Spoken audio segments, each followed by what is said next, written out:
Hey hello all, welcome to Science Books Review. Today I'm gonna review the book named Knife of Dreams. This is the 11th book of the Wheel of Time series by Robert Jordan. I finished reading this book just right now and I'm really very excited to share my thoughts. So let's get into it. The overview of this book. This incident took place after Rand does agreeing to the truce with the Xian Chen by the very end of the crossroads of Twilight Park, and Perrin is still figuring out a way in order to retrieve back Fayel, and I have been repeating the same thing for three reviews on the road.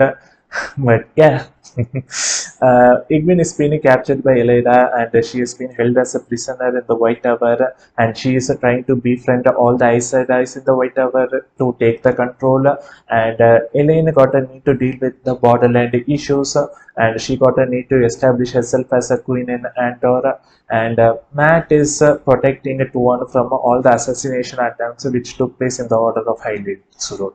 So that's what the overview of this book, and my overall experience out here is somewhat really very good.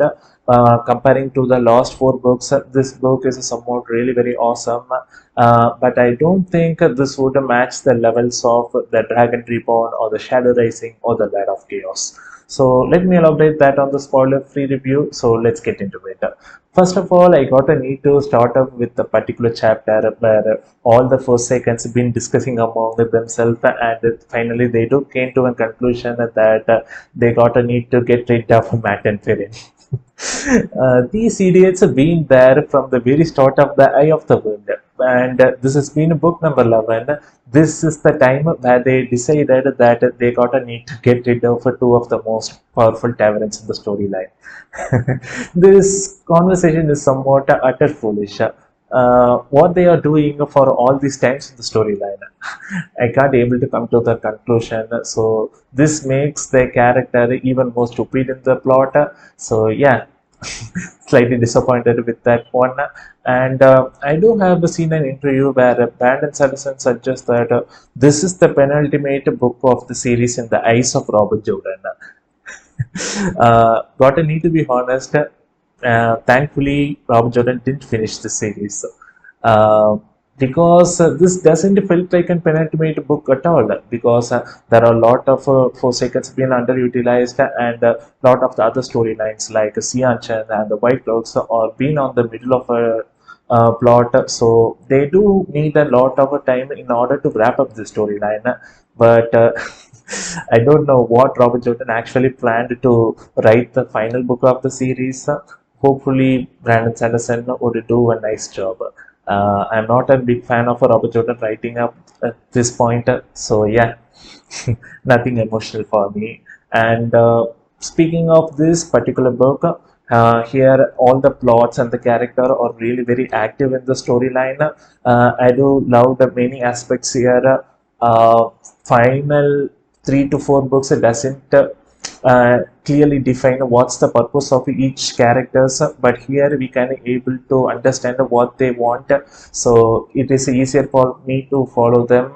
And in the last 3 to 4 books, I didn't really know what to actually talk about in the spoiler talk, and here there is a lot of things just happened, so I do have a lot of content to talk about in the spoiler talk. So yeah, this is the book where after a very long time, Robert Jordan does understood the full potential and does used the plot really very well. And the book does start away with a combat scene and ended up with a battle scene. So yeah, everything is been somewhat really very perfect here.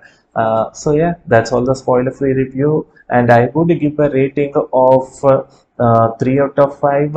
But I'm in half a mind in order to rate this 4 out of 5, because I do think this is a hell of a lot better than the Great Hunt book, but this won't match the levels of the Dragon Reborn, so it is somewhat in the middle phase. I would let you know by the making of the thumbnail.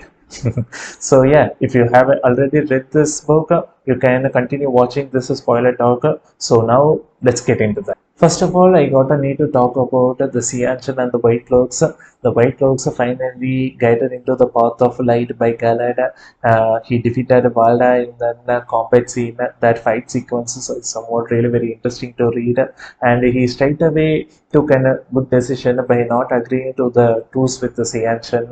And he is somewhat really very knowledgeable, right?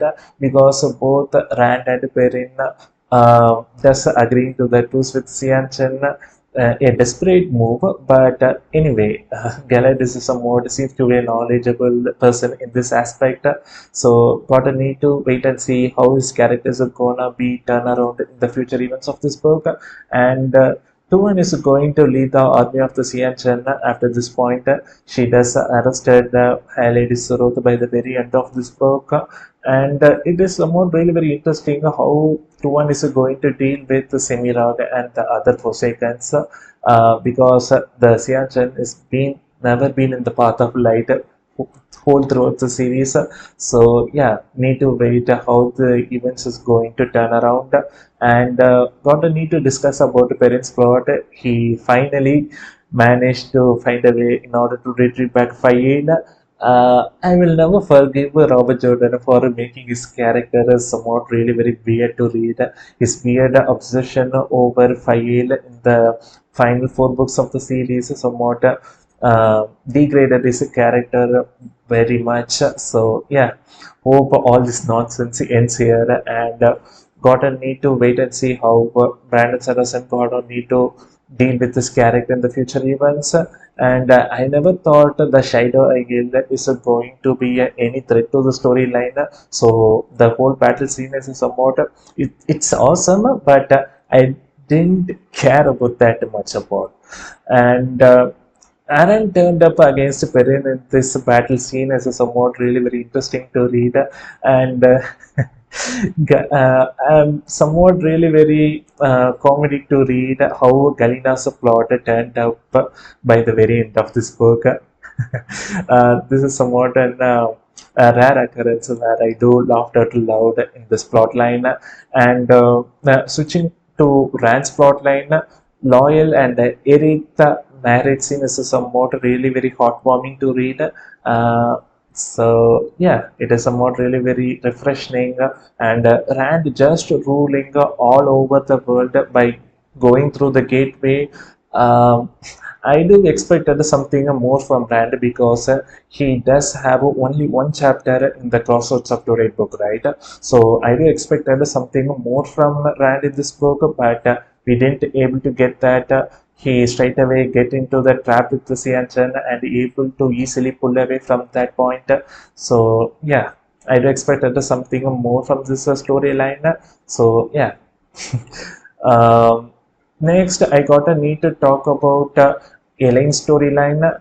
Uh, she trying to capture all the black sisters in the Camlin city is somewhat really very good to read.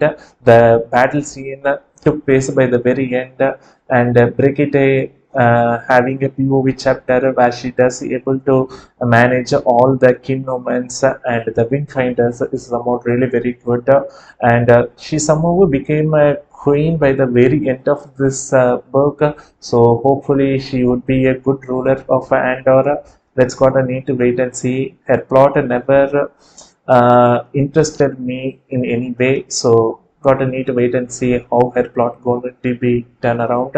And I am still waiting for the action scene between Rand and Master Time. Rand is going to have a partnership with the Logan. So how they two are going to help each other in order to bring down Master Time is somewhat really very fascinating for me to read. And Master Time is somewhat my favorite character. He doesn't have an enough screen time, but whenever he's been on the page, it is somewhat really very interesting to read.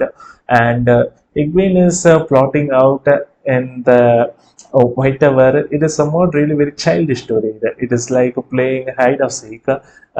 Some of the popular booktubers does mention that this is the point where everyone started to hate Egwene, but I don't know why everyone felt like that. Uh, she is my second favorite character of this series. It is safe to say like that. So yeah, let's wait and see.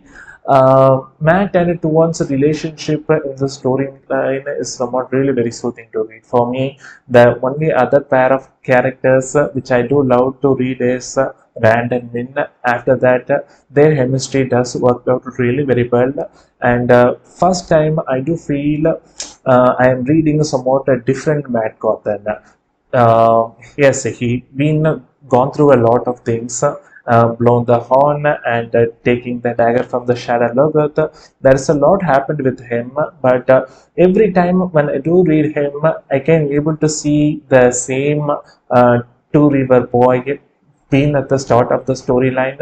So this is where he's been a lot more different.